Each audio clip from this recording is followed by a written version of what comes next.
Здравствуйте. Вот хотел немножко о ножнах сегодня поговорить. Какие вот они, с чего сделаны, все. Покажу. Вот сам не выпрыгнет ножик. Так вот унимается пальчиком, то есть упираетесь, и он одной рукой унимается легко.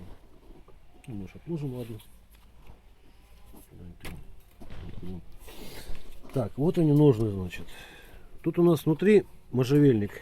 То есть клинок всегда вкусно пахнет. Свежей морковкой. Прям даже вот после рыбы водой холодной моешь. И вытаскивается, покажу. То есть она устье, получается, обхватывает рукоять плотненько. Поэтому оно держится так. И подвес вот этот вот сейчас покажу тоже. Он, в принципе, его можно снять. Так, это у нас еще не совсем высохли они. Можно.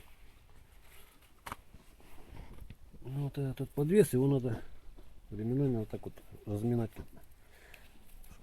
Очень прочный. Покажи. Да, от собак беречь надо. Собаки его могут съесть аж бегом. Так, и вставляется. Сейчас покажу как. То есть вот с какой стороны он будет висеть у нас. Так вот смотрите. Вот с этой же стороны его. Хватит, чтобы вот эта вот потолще, пошире часть, которая была на ремне, получалась. Вот так вот ее передвинули. Потом вот так вот ее берете сюда, переставили.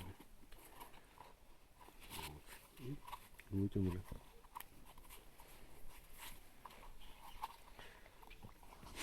Система получается тут простая.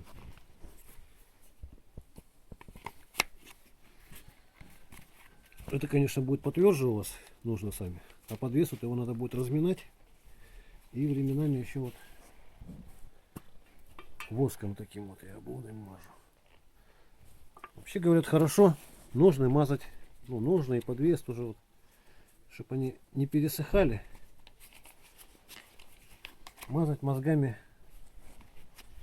добычи. Что добываете? Или что там? Где-то мозги, короче. В общем, мозгами надо мазать.